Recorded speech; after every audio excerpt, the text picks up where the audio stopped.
Yes, anyone? What are the 2 or 3 salient features of non-communicable diseases? You tell me that. One is? Multifactorial cause web of Yes, causation. good, very good. It is a multifactorial causation, web of causation is there. Okay, so you cannot pinpoint one particular factor as to causative cause effect. You cannot say one. Okay, there are multiple factors. Oh, second point. Second point about the risk factors. I told you risk factors. What kind of Modifiable and non-modifiable risk good, factors. very good. Modifiable and non-modifiable. So they also always when we're talking about risk factors, you have to put them in 2 categories: modifiable and non-modifiable. Very good. Then in prevention, so in primary prevention, what are the 2 approaches in primary prevention? In primary prevention, there Mass is strategy, virus strategy. yes, very good. High risk strategy and population strategy or mass strategy. Mass strategy it's not called, it's called a population strategy. So this is very important because high risk people, you have a particular criteria. Now, this web of causation, when we talk about, another salient feature there is iceberg phenomenon of disease. What is it? What is there? Iceberg Yes, any? phenomenon. Yes, iceberg phenomenon in the sense that actually you get to see only very few cases for all the cases which exist in the community. Okay, so because of that, also there was this rule of halves. Rule of halves is also a sort of another this thing for iceberg phenomenon. All right, because in the rule of halves, what do you see? General population coming under care and under treatment and under proper treatment. So what is the tip of the iceberg which you see is the innermost circle, right? The innermost circle, which is the people who are getting treatment, proper treatment regularly. That is the tip of the iceberg. For that tip, you have lot of submerged portion, that is in the general population. So many people cases exist which are not coming under the healthcare setup. They are not coming under the healthcare ambit. Understood? So these are some features which you got to remember. Then another very important part is because these non-communicable diseases, mostly they cause damage which last lifelong. All right, the disabilities and the problems which are there, health issues which are there, they will be lifelong. They will not go away. That hypertension is under control, means the other problems will not be there because non-compliance is there for any non-communicable disease. Off and on it will be there because the treatment has to be continued lifelong. So hence what happens is these disabilities or morbidities or comorbidities or other problems which are there, complications which are there, so they need a lot of self-care. So self-care is another feature which is very, very important to non-communicable diseases. Have you understood why? Why self-care is a very important? Because when you're talking about the preventions, you're talking about primary prevention, secondary prevention and tertiary prevention. Primary is before the disease has set in or has become clinically evident. Secondary is early diagnosis and treatment. Tertiary is rehabilitation. So when you talk about these preventions, self-care also has to be included in it because self-care is a very, very important part. Whether it is while treatment is going on, they are asymptomatic, or whether complications have set in, any of these non-communicable diseases, self-care is important because it is a lifelong problem. All right. So today we are going to discuss diabetes mellitus. This is a very, very important topic. Like it is, these non-communicable diseases have spread in our community, in our population, and diabetes mellitus is like every second person is a diabetic these days. Now, India has got the very dubious distinction of being leading in diabetes in the world. It's not a very good distinction to have, but then sadly it is true. So India is leading as a diabetic capital, and furthermore, Andhra Pradesh and Telangana are the diabetic capital in India. So obviously we are sitting at the top in diabetes, which is of course not a very proud thing, a thing to be proud of, but it happens to be that way. So you have to be very, very careful. All of us have to be very, very careful. And at the end, I will show you one risk assessment chart in which you can evaluate a risk. It is for general public. They can just there are a few questions they have to just tick and then see what is the risk of developing diabetes in future. All right. So what do you see in the screen right now? What do you see in the screen right now? Besides me, of course, in the PowerPoint. What do you see? World Diabetes Day, 14th Diabetes November. mellitus and birth diabetes Yes, 14th 14th November. November. Yes, this you got to remember because once in the university exams, we got a short note as 14th November.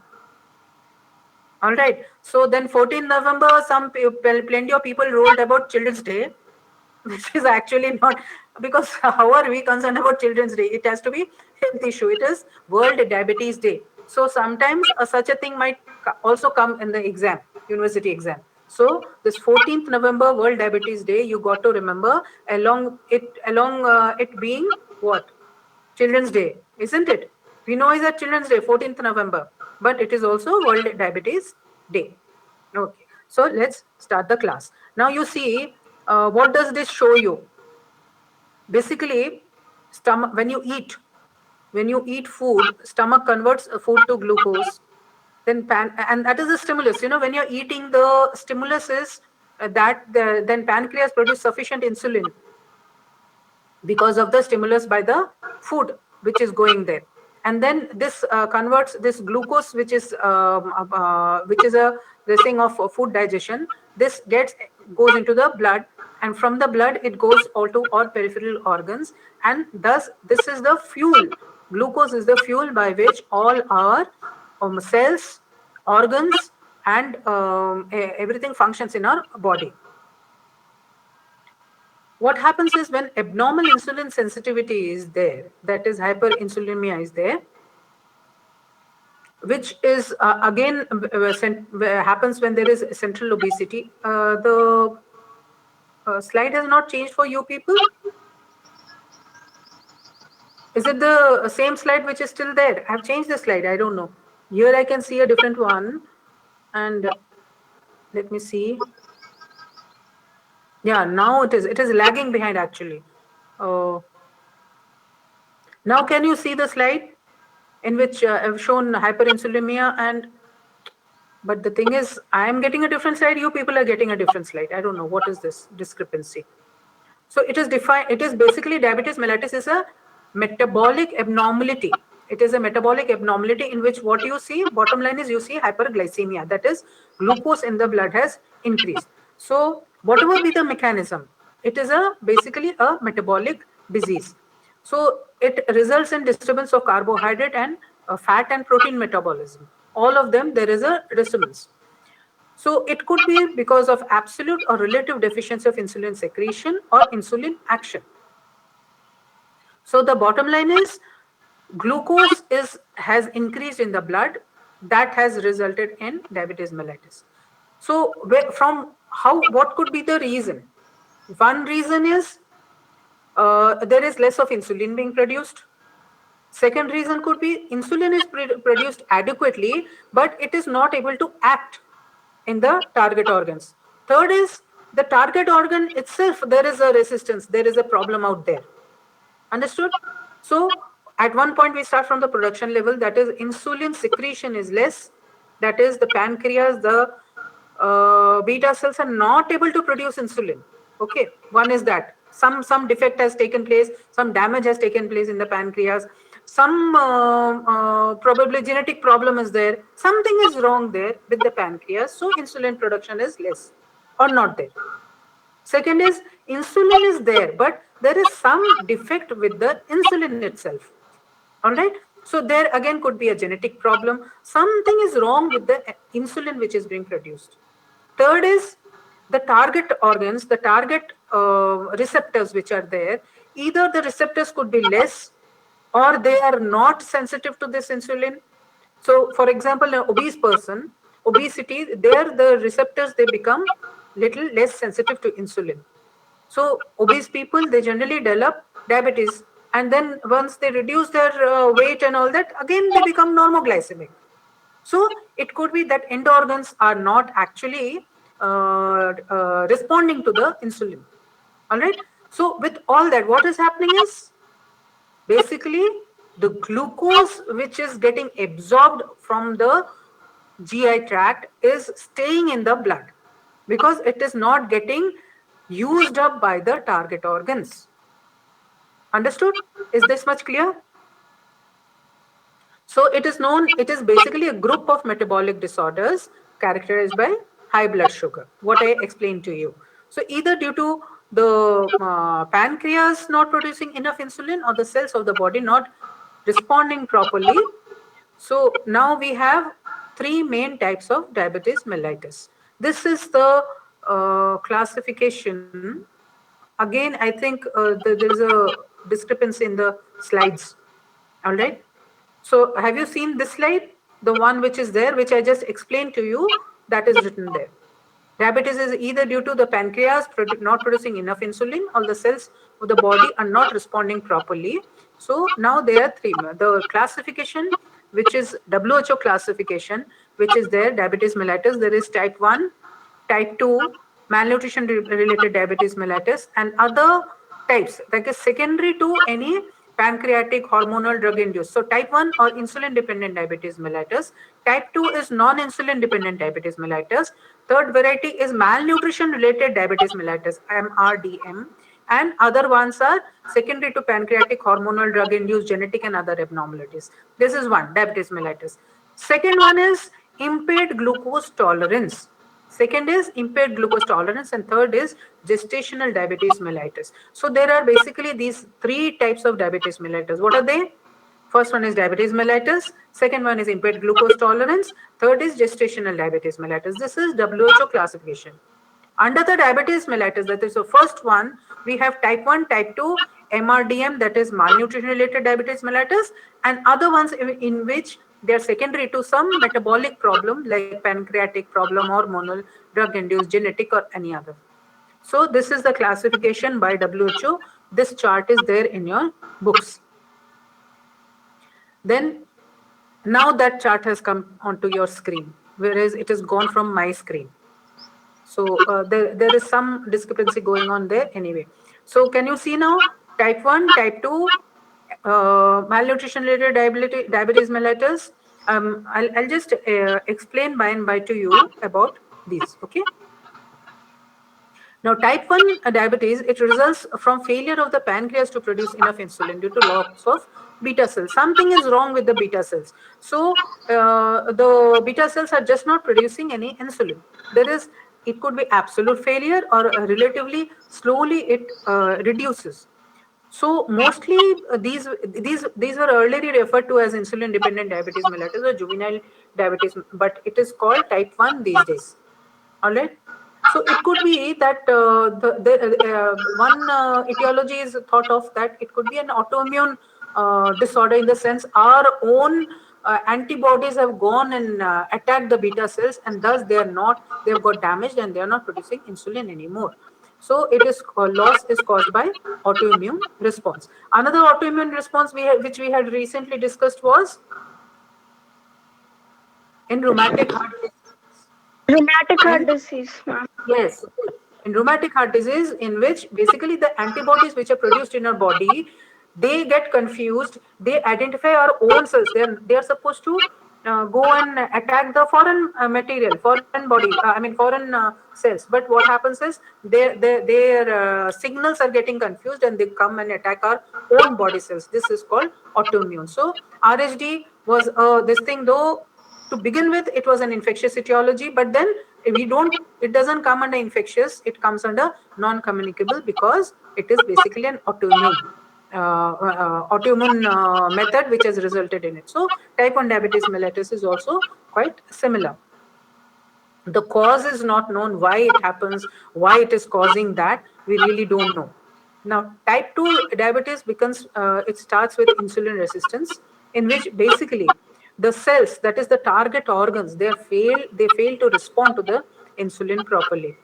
As the disease progresses, what happens is gradually, actually, lack of insulin also might be there. So to begin with, the target organs are not responding, or secondly, the insulin also amount is also coming down. Like I told you, obese people, when they become diabetic, their blood sugar level rises. Once they exercise, lose their body weight and all, so what insulin amount which is there, that becomes then adequate. So it was a relative lack of insulin, and target cells also were not responding. Both the things are there. So this is also called NIDDM, that is non-insulin dependent diabetes mellitus, or adult onset diabetes. The most common is a combination of excessive body weight and insufficient exercise. Gestational diabetes is the third main form, in which a pregnant woman without a previous history of diabetes, she develops high blood sugar level. This is a very, very dangerous condition actually. Gestational diabetes is a very dangerous condition. It is dangerous for the baby as well as the mother. So though it is a transient, that is when she is pregnant, that time only the blood sugar level goes up, and after delivery it comes down. But then till she is pregnant and till her blood sugar is high, till that period is a very, very dangerous one, because it will damage the health of the fetus and the mother. So what happens to the baby? She will have the baby will have a macrosomia, then congenital heart, central nervous system abnormalities, skeletal muscle malformations. There will be a big baby, large baby. What do you see? You see a large baby. So most of the times, if a lady who's come and she gives a history of previous baby being 4 kg, 4.5 kg, definitely you have to get alarmed, because most of the time gestational diabetes mellitus get repeated in subsequent pregnancies also. If she gives a history of previously large baby, and because of that she had to undergo cesarean or some instrument assisted delivery, then definitely your alarm bells should ring, that this lady could again have the same problem. Again, her blood sugar level will go up. Then insulin in the what happens is, increased level of insulin in the fetus blood, it will affect the fetal surfactant production, and thus where is it very, very important, this fetal surfactant production? It will be important for the lungs. So infant respiratory distress syndrome will be there, because that surfactant is not being produced enough. So the lungs, once the baby comes out, they fail to expand properly, and thus there will be a fetal distress. Then high blood bilirubin level also may result. This high bilirubin level may also result, and then it can cause a red blood cell destruction. Another thing is, the baby's increased level of insulin in fetus, because the baby's blood and mother's blood, they're same circulation. So mother's blood has got a lot of sugar. Okay, sorry, glucose. I should not say sugar, glucose. So this glucose is high in the baby's body also. So baby's body is producing a lot of insulin, so that it can. Now what happens is, suddenly this baby comes out, the circulation of the mother is cut off. All right. So, but the insulin production, the baby is still continuing high, because the baby's pancreas are still producing the insulin, and thus a gestational diabetic mother's baby might go into hypoglycemia also immediately after birth, because the sugar which was high has suddenly dropped, because circulation has been cut off. In severe cases, perinatal death also might be there. So it is because of poor placental perfusion. Now, so you see so many dangers to a baby. That is, a baby will be large in size, will have macroglossia, will have a big head, will have a problem in coming out. All right, that is while in delivery also. In addition to that, because of high insulin level, the lungs are not, because surfactant is not being produced, it is interfered with. The lungs are not able to expand once the baby comes out, and then there will be distress, respiratory distress, and then again the blood sugar which is there will drop suddenly, because glucose is no more coming, supply is no more coming from the mother, but the insulin level is still high in the baby. All right, and then the bilirubin level may be high because of from the RBCs. The RBCs get destroyed, and then bilirubin level. So a baby born to a diabetic mother who has developed during pregnancy only, the blood sugar has gone up. So that baby has got very, very high chances of morbidity and mortality. And because of the large size, most of the times these mothers, they have to undergo cesarean section because it will be otherwise an obstructed labor, because the baby is pretty large. Then another variety which is there is maturity onset diabetes of the young, MODY. Maturity onset diabetes of the young, which is a rare autosomal dominant inherited form of diabetes, in which one of various single mutation defect has resulted. Now, what is in this is, type 1 diabetes mellitus, which is autoimmune in nature, and which onset is seen in the childhood. So, because of which it used to be called juvenile diabetes mellitus. All right.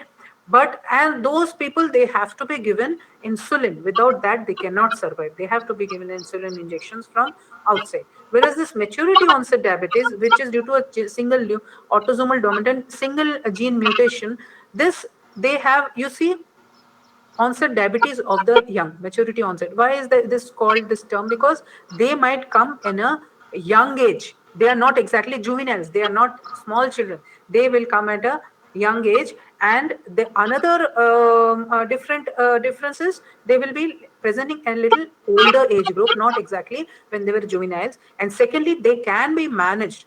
They can be managed with oral hypoglycemics also. Now, because due to it is a single defective gene, so it varies in its presentation. It will be according. So there are 13 subtypes of MODY. So, but one good news is MODY can often they can often control it without using insulin injections. That also can be there. So now the extent of the problem, you see worldwide, there are like 425 million people who have diabetes, and type 2 is a majority of the cases are type 2 variety. The type 2 variety is like 8.8% of the adult population, and men and women are equally predisposed. Okay, there is no difference. Men and women have equal chances of having it, and this will continue rising. The level will continue, and if a person has got diabetes, what happens is doubles the risk of a person of getting early death. They will be dying earlier because it's a morbidity which brings on other complications as well. Now it has prevalence has increased fourfold all over the world. Four times it has become. Now, like when you were small children, that time you probably hardly heard of diabetes being there in your grandparents and all that. But now you see every second adult has got diabetes. It's like a fashion. Everybody's diabetic around. You go into a group of people, like at least 50% of them or more will be diabetic. Here, I think at least half of them will be diabetic. You go to 50 plus age group, any of them. So what happens is, even with proper glucose control, they are taking their medication properly, they're controlling their diet. In spite of that, some complications they will set in, whether whatever you do. So that is the problem with it. Now, Indians who have migrated to affluent country, they have got a high prevalence rate of 10 to 20%. So then that means we are carrying our bad genes out there. We are carrying the genes out there, and then the affluent countries, most of the times, here we have this system of buying vegetables weekly. I mean, the thing, we buy weekly, if not daily. When we were my generation was younger, it used to be a daily buying of vegetables and a daily cooking of fresh vegetables every day. Now it has become, because of everybody being working and all that, it has become like weekly at least once people go, they buy those vegetables and all that, then they stock up the fridge. And then with that, your mother or father or whoever is cooking cooks up every day. You get fresh meals. You see, to the west, what has happened is they have all these frozen meals. They have these frozen meals which are brought, they put it in their freezer. There, that concept of buying these vegetables and buying these things and doing a sabzi and a pappu and a chutney and all that every day, making a fresh food, that concept is not there. They will be mostly, and it turns out cheaper for them also, less of headache of buying, stocking up and all, which is the way with us. That is the way we are doing these things. It is a gift in disguise. One should not rush towards getting those frozen meals and putting them as if it's fashionable and all. That has resulted in a lot of these non-communicable diseases. It is increased like anything out there, because they will have a lot of high salt content and high saturated fat content, these kind of food. And also the vitamin content will be lower because of the processing. It will go down, loss of it will be there. So the bitter truth about diabetes in India is, see, it is a very, very sad state. So much of money is being spent in diabetes control, because the numbers are increasing. It is 69 million now, and it is estimated to be doubling up by another 20 years. We are in 2020. By 2040, it will double up, estimate.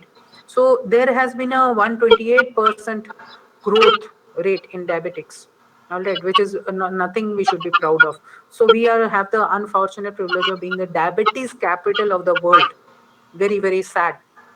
And the prevalence rate has been increased to 12% in urban areas and 4% in rural areas. So can you imagine, 12% means what? 12% means in a room full of 100 people, 12 will be diabetic. Whereas in the rural, but another dichotomy I will tell you is, we are situated in a rural population area, isn't it? Our patients and all, they come from these villages around. But what kind of patients do you see here in the wards? You see diabetics, you see hypertensives.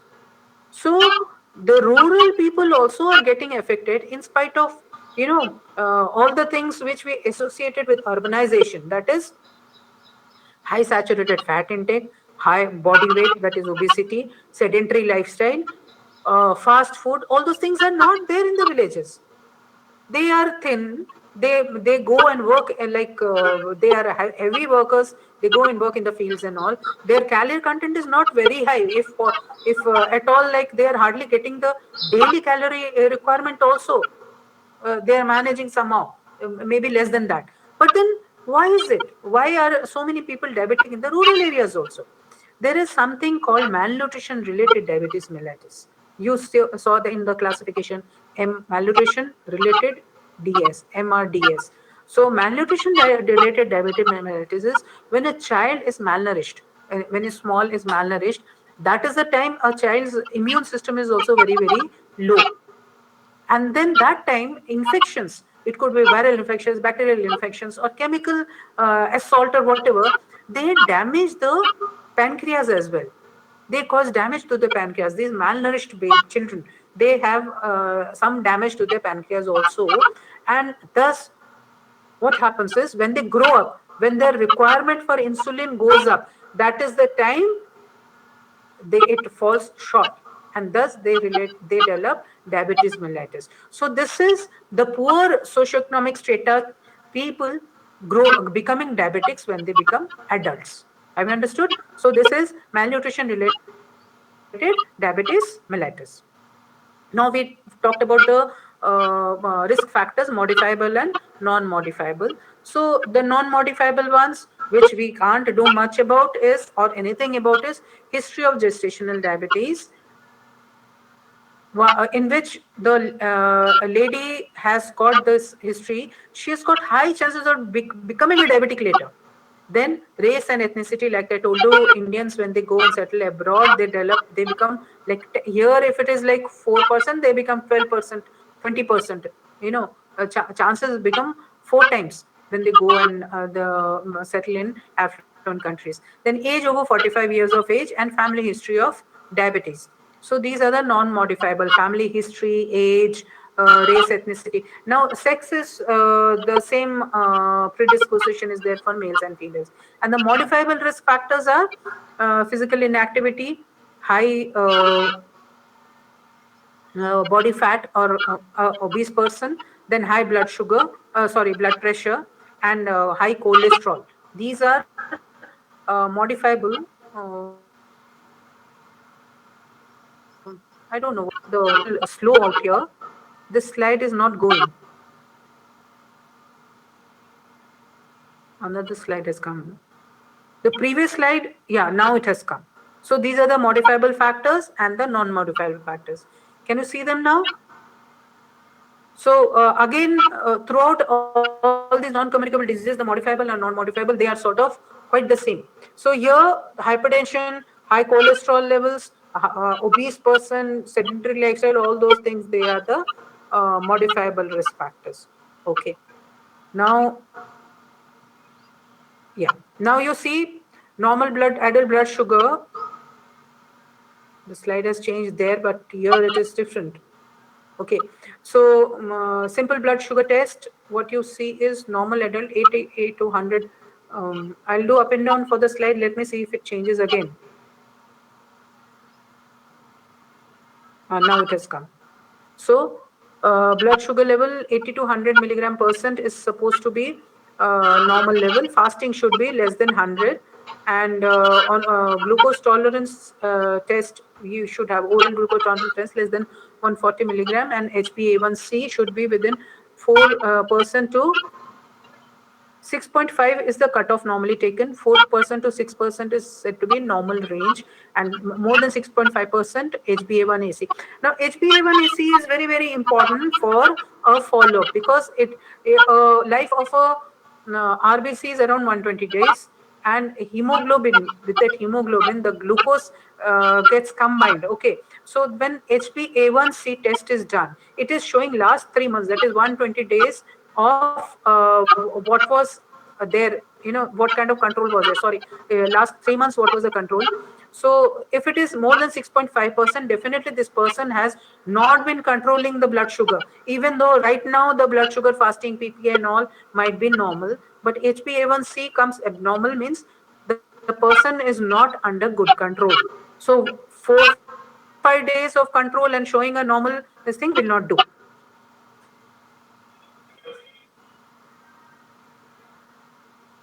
I don't know why this slide is again gone up and down. I think it is something to do with net connectivity.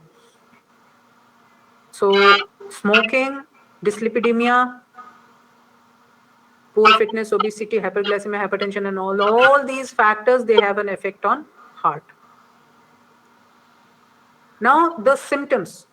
Clinically, what will a person present with? The symptoms. Symptoms will be, there will be irritability. In type 1, that is juvenile diabetes, there will be irritability, weight loss, increased thirst, fatigue will be there, and extreme hunger, blood vision, frequent urination. Let me just tell you the scenario in type 1 diabetes, which is called juvenile diabetes mellitus, in which a child, probably a school going child or a very young child, the child will be irritable, crying all the time, will be losing weight, will be becoming thin, and will be thirsty all the time, and will be fatigued, will not want to go to school or play or anything, and will be always demanding food, and vision also will not be there, and will be urinating. Now the problem is, when these things are there in a child, the parents awareness levels have to be very, very high, because a child will be labeled as, this child is a problematic child, is, and they don't have the first of all, the awareness is not there that this could be something related to, they might go to a doctor also in the primary health center or somewhere. Then the doctors also, what will they do? They will see this child is always drinking water and passing urine, but the thing is, the mother will think this is normal, the child keeps on drinking water and passes urine, that's it. Okay, you have more of intake, it will be this has not changed, I think. Who's using the phone for ringing up somewhere? You're not listening to the class, is it?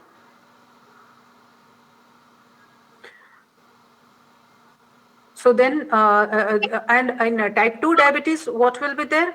In type 2 diabetes, again, the same things will be there. You have this typical words of, typical words which are associated with diabetics. That is excess thirst, excess polyuria, polydipsia, polyphagia. All right. And body structure will be an obese person having these. But when a person comes to you, a patient comes to you, patient will not come and say that I'm feeling thirsty all the time. That won't be the complaint. What will be the complaint? By which you might get a doubt that yes, this could be a diabetic person. You will have a doubt when a person says, I keep on getting repeated infections. All right. The person again will not say repeated infection. That is for you to find out. Take the history. What this person will come to you with is might be some infection of the nails, or folliculitis or furunculosis, or urinary infection, repeated urinary infection. So when you take the history, you find that yes, she will say last month also I got it, or I got the boil here. Last month I had in the armpit, and before that I had in my gluteal region. So that should give you a doubt that okay, this could be diabetic, could be a diabetic person. Then you will ask further history. Do you feel thirsty all the time? Do you feel dry throat? Do you drink a lot of water? And then polyphagia. Polyphagia is basically when a person has got a meal, has taken a meal with food. Food is a stimulus for the pancreas to release insulin. So what happens immediately after eating food? The stimulus is there and insulin gets released, and with that, some absorption of glucose takes place. But after that, that might last for an half an hour or 1 hour. Again, the person is feeling hungry. The hunger is basically the body is giving a signal that I don't have glucose. The body cells are hankering for glucose for the fuel. That is the way. So it is hankering for fuel. You get the stimulus for having food. You feel hunger when you are you've had a meal 2 hours, 3 hours later, you will get a hunger pangs, isn't it? Hunger pang is basically your brain telling you that eat something now. And how does the brain get the signal? Because the tissues are responding that we don't have enough glucose, we don't have enough fuel. So this signal is going to the brain, and the brain is telling you now you eat something. So these are the hunger pangs. But in these people, what happens is they've had a meal, and within an hour or so, they're again feeling hungry. So why is that? Because sugar is not reaching the target organs. Target organs are sending signals to the brain that give us some glucose. So how does the glucose come into your body? By eating. So the brain is telling you eat some more now, because glucose is not there. So brain is telling eat some more. So this polyphagia basically is that. All right. It is not about sitting and having instead of one plate, 2 plates of food. It is about having that repeatedly, in spite of having a full meal, after some short while only, which is not normal, the person feels like I have to eat again. And secondly, again, polyphagia is the person will feel very empty inside, weak inside. In spite of having a meal, after 1 hour, the person will feel empty or weakness inside, from inside. You ask them, do you feel like that? Yes. That is the thing, that the glucose is not reaching the tissues, and thus the weakness which will be there. So polyuria, passing urine again and again, polyphagia, polydipsia, and then the burning in the hands and feet, because the nerves are getting affected. So they will be so these are the things when you take. And very, very important, repeated history of infections, repeated infections, and infections at very, very places where commensals are there. For example, hairy areas, armpits, groin, these places, repeated infections. So this will show that body resistance has come down because of high sugar level. Understood? So these are the symptoms with which a diabetic person will come to you, and then you have to send for the tests. And what are the complications which develop? They develop all the body, all the organs mostly. They get affected by the high glucose level. The eyes there will be diabetic retinopathy. Brain will have high chances of stroke. Then there is diabetic cardiomyopathy. Then there is diabetic foot, diabetic nephropathy, reduced blood flow to the legs and arms, diabetic neuropathy. This glycemic index of food, I will just tell you by and by, because how come it is a repetition of some slides.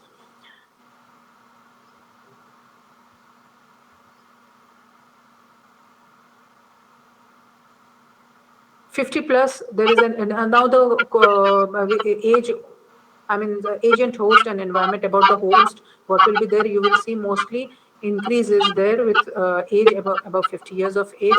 Hereditary, there is a strong familial tendency which is there, and they will have first degree relatives suffering from diabetes most of the times. And inheritance is polygenic. Again, it is not like one gene gets affected and one gene is transmitted. It will be a multiple genes are involved. And then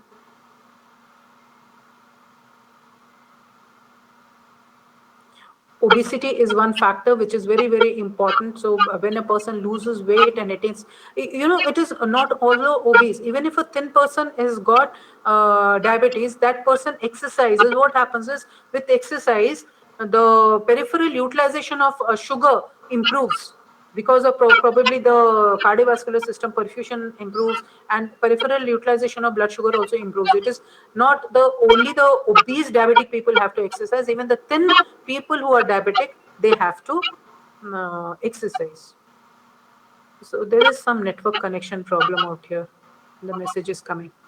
Then parity is genetically predisposed people with multiple pregnancies, they have got higher chances. Now, stress is one very important factor where surgery, trauma, infections, pregnancy, steroid therapy, they all precipitate diabetes in a person predisposed to it. They precipitate, and then also a diabetic person when who has to undergo surgery or is pregnant, that time they are shifted from also oral hypoglycemics to insulin injections, because they have to be closely monitored and titrated, because what they will be, because of the stress, they will be increasing level of production of catecholamines in the body, which are actually they cause increase in sugar production.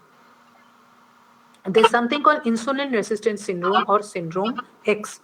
So insulin resistance syndrome is basically what you see is obese people, they will be fat people with the type 2 diabetes mellitus, and they will be having hyperglycemia, hyperinsulinemia, dyslipidemia, and hypertension. So syndrome X will have what? They will have hyperglycemia, that is blood sugar will be high. There will be high levels of insulin also in the body, and there will be dyslipidemia, that is cholesterol and HDL and LDL, all of them have got haywire, and then they are hypertensives also. So this is called as insulin resistance syndrome, syndrome X. Also because of this, they may have stroke.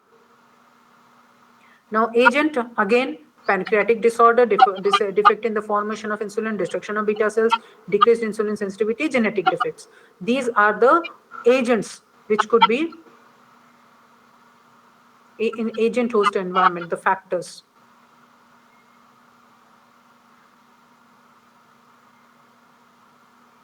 Again, the slide has not changed. I think it's a little slow.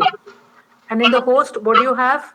You have age, sex, genetic factors, genetic markers, HLA-B8 and B15, HLA-DR3 and DR4, immune mechanism, obesity, maternal diabetes.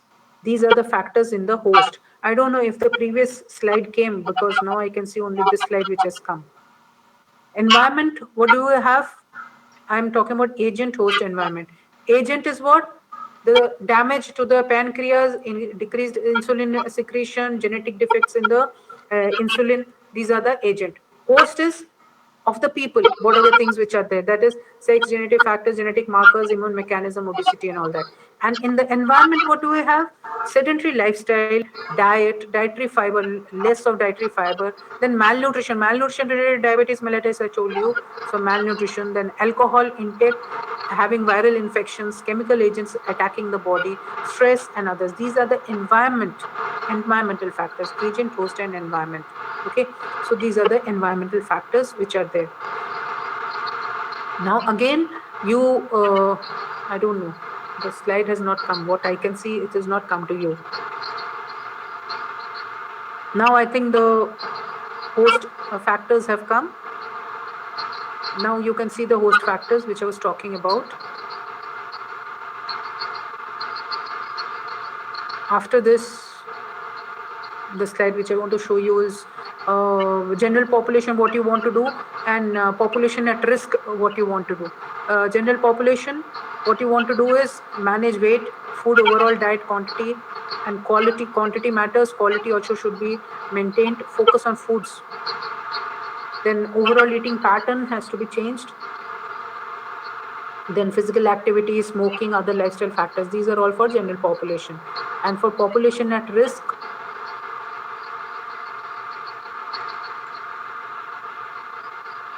Now it has come for you. So now you can see that general population is the blue circle and population at risk is the pink circle, and the innermost light pink is the people with type 2 diabetes mellitus. So for general population what we have to do, and for population at risk what we have to do. Okay. Now how do you diagnose? Individuals with symptoms of polyuria, polydipsia, weight loss and all, these people, they have to be screened. Now random blood sugar which is more than 200 milligram percent, or fasting is more than 126 milligram percent, are diagnosed as diabetes mellitus. Here we also come for, see, diagnostic criteria is different when we are doing screening. Now for screening, which we apply to general population. So for screening, what do we take? Do we take urinary sugar levels? No, because even in normoglycemic people, the kidneys might be excreting sugar. So if you take as a dipstick method in urine, then a lot of false positive cases might be there, and some false negative also might be there. Means they are having high blood sugar, but it is not being shown in urine. So that is not a very good test for screening purposes. Second one is, do you take the fasting one? Fasting one again you don't take, because the fasting might not be a proper fasting. The patient's definition of a fasting and your definition might be two different things. Okay, the person will have tea and all, oh, I'm fasting only, might have a tea and biscuit and come. And then what happens is it gives a false positive high, and you take this person as hyperglycemic. But best is that 2 hours after a 75 gram meal, 75 gram sugar load, after 2 hours which you take, that is the best screening method, because that will show you the correct this thing. So fast, the 126 milligram percent which is a cutoff which is taken. Actually, for screening purposes, this is diagnostic I'm telling you, but for screening purposes, if you take the 2-hour postprandial blood sugar level, that is a better one. And these days, non-invasive method are there. Just with a prick, you can testing. So oral GTT when done, 2 hours postprandial blood sugar or blood glucose, if it is more than 200 milligram percent, is definitely considered as diabetic. Now complications, like I told you, complications are there right from the head you start to the toe, or every organ is affected. So acute is diabetic ketoacidosis, which actually could become an emergency also. Then hyperosmolar non-ketotic coma, lactic acidosis, acute infections. These are the acute complications. So diabetic retinopathy, what you have. So these people, diabetic people, if they say that slowly I'm not able to see bus number, or I'm not able to see distant vision is getting compromised, so definitely you should have an alarm that, okay, this blood sugar has to be checked. If a person says, then stroke can be there. Then another thing is, feeling the tingling sensation of hand and feet. So that could be there, that irritable tingling sensation, or burning of hand and feet. That is, they can be diabetic neuropathy, which is there. Associated with reduced blood flow, both of them, this can lead to gangrene, or might lead to amputation also. So self-care is very, very important. Now the long-term complications are basically related to damage to the blood vessels. So cardiovascular diseases, it becomes double the risk. 75% of the deaths in people with diabetes are due to coronary artery disease. They have, and also I told you earlier, diabetics will have silent myocardial infarction, silent MI. MI is associated with pain, constriction in the chest, sweating, radiating pain to the left side. But in these people, because the nerves are affected, so what they will have is, they will have a painless heart attack. So plenty of diabetics, they die in their sleep also, because they have got myocardial infarction, and they didn't wake up, or they didn't pay attention to it, because pain was missing, pain was not there. Other macrovascular diseases include stroke and peripheral artery diseases. The primary complications are basically the small vessels, blood vessels are affected. So of the eyes, of the kidneys, on the nerves and all these, the small blood vessels are compromised, and thus the circulation gets affected, and hence we get diabetic retinopathy. The retina vessels are getting damaged, so gradual vision loss can even lead to blindness. Also, they have got higher risk of glaucoma and cataract. Damage to the kidneys is known as diabetic nephropathy. This can lead to tissue scarring, urine protein loss. They will have heavy proteinuria also, and chronic kidney disease can be there. They might be requiring dialysis also, so the damage can be to that extent. Also to the nerves is known as diabetic neuropathy, which I just talked about, and they will be tingling and numbness and all, and sometimes some ulcers, foot ulcers also can be there. Now, a combination of vascular decreased in vascularity and nerve damage, both of them, they result in the limb might have to be amputated, or the toes might get amputated, and then proximal diabetic neuropathy, painful muscle atrophy and weakness. These are the complications. Diabetic emergency is usually type 1 diabetics. They will be having diabetic ketoacidosis, which is a metabolic disturbance. Basically, they will be vomiting, abdominal pain, and their breath will be sounding of smelling of acetone, and they will have deep breathing, kusumal breathing, which might be there. So this is a diabetic emergency, which is mostly seen with type 1 diabetes mellitus, and they also lose consciousness. Another thing is, when you find a person in self-care, all diabetics should always carry a card that I am a diabetic, saying that they should always carry a card on the person. If it is a lady, she should always carry that in her purse, that I am a diabetic, written boldly on a card, which should be there in red in the purse. Men should have on their pocket. Why? Because if a person is lying unconscious somewhere and is found, first thing what you do is, whatever method possible, you put some glucose in the body. You might put some sugar, which is the thing which is fastest absorbed, which has got the highest glycemic index, that is glucose. So put some glucose in the mucous membrane, in the mouth, in whatever manner, so that it gets absorbed, because on the roadside you cannot give an IV and all, isn't it? You cannot. So what you can do is, if you find a person lying unconscious on the road and having a card that I am diabetic, or a lady with I am a diabetic or non-diabetic, better to give glucose in whatever way you can, push in glucose. Also, there is a direct link between cognitive defect and diabetes. Diabetics have got the memory loss and all those things. They come on faster than other people. So those without, they have a 1.2 to 1.5 fold greater decline in cognitive functions. And also older people have got higher chances of falling. Now, treatment first and foremost is diet. That is the main form how to treat diabetes. So in diet, what is it? What is important? What is important is glycemic index of food. That is very, very important. What is glycemic index? A food item which, when it is taken, and then at what rate it is releasing glucose, at rate at which glucose is released, not how much calories it is released, rate at which glucose is released. Total calories might be, for example, peanuts might be giving 400 and something plus in 100 grams, but it has got low glycemic index, because this glucose it is releasing over a period of time. Over a period of time, over 1 hour or 2 hours, it is releasing. Whereas if you take white rice, or you take white bread, it will release glucose within few minutes. So we don't want things releasing glucose fast. We want food items which will be releasing glucose over a period of time, because whatever little insulin is being produced, we want that insulin to have time to have effect, and slowly control the glucose level in the blood. What happens is, if there is a sudden surge, this insulin is not able to work on it, because insulin falls short, and then there is a surge, and thus the side effects will be there. Plenty of problems will be there. So in diet, very, very important is, first and foremost is the glycemic index of food. Please look up the glycemic index of food, because this forms the mainstay. First is glycemic index of food. Second is having high fiber content in the diet. Third is having low calorie diet frequently.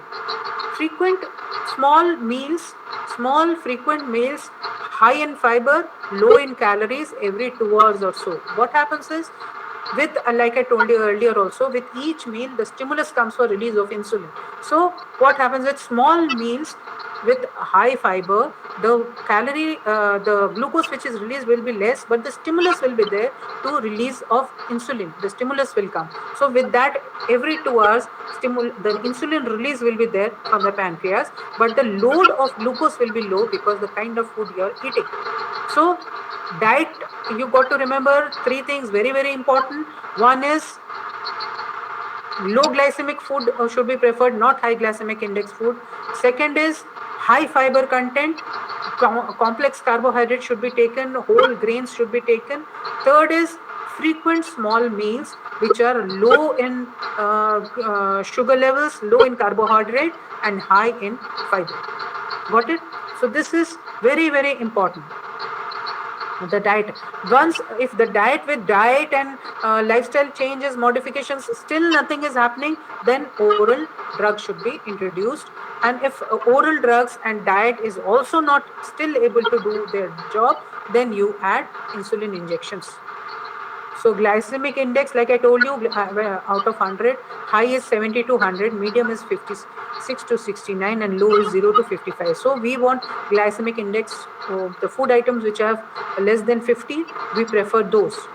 So diabetic chart is also again something in which you have to, because diet is the main form of treatment in diabetics. So you have to be, as a doctor, have to be very, very conversant with the nutrition part, because you don't know about nutrition. What will advice will you give? And just you have to make a chart and give. So these days diabetologists are sprouting everywhere, because 50% of the adult population, 50 plus population, middle aged, are all diabetics. So they all need their help. I don't know why this chart has not come. Yeah, now you can see. So this is what kind of table which has to be prepared, and kind of calories which have to be given. I think I'm running out of time. It's going to be 11. The next class is going to be there. So I will just wind up. Now medium, high and low, these are the glycemic index of food which are there. So type 1 need insulin therapy, supervision, exercise, and self-care. Self-care is very, very important, because they should know what are the kind of complications which might come in because of hypoglycemia, so this person should know what are the things they will face. And that is why the awareness level, the knowledge and awareness should be very, very high in diabetics. And whose work is that, whose job is that to give it to them? The doctors treating them, they should be telling them about these things, so that they should know. And care of their foot is very, very important, because the thing I told you before, that two damages are there to the microvascular system and to the nerves. So both, because of that, is very important. Then importance of diet, care of hand, finger and feet, all these things. Screening, I told you, commonly employed urine test, should not be done. What is there? Postprandial or a random, which is mostly preferred. Okay, so target population is, you keep 40 age and above, family history, and all those people with high risk group, they are the target population for whom you do. So it is a target population screening or general population screening. So target population are middle-aged people, family history of diabetes, the obese people, baby weight more than 3.5 kg at birth, women who gain excess weight during pregnancy, those are people with premature atherosclerosis. Then prevention also, I told you, primary prevention, there is population strategy, high risk strategy. Both the things are there. Secondary, already diagnosed people, they should have a follow-up.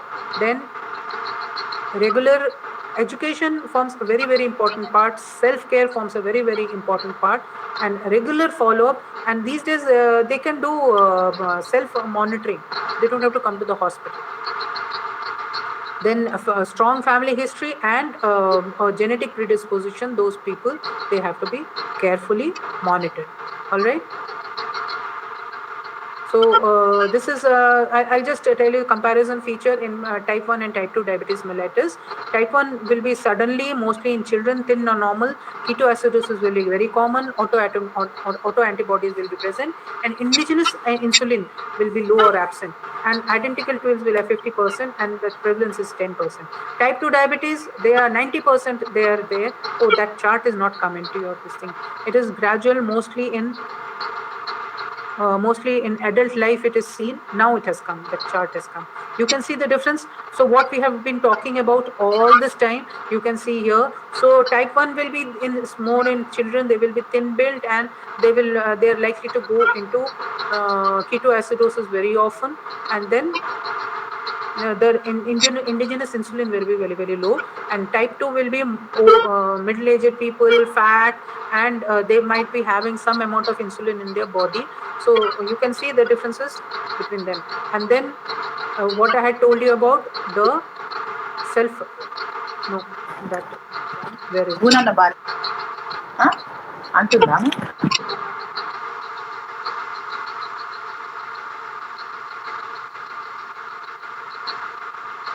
Yeah, now you can see the table, the risk assessment RIS.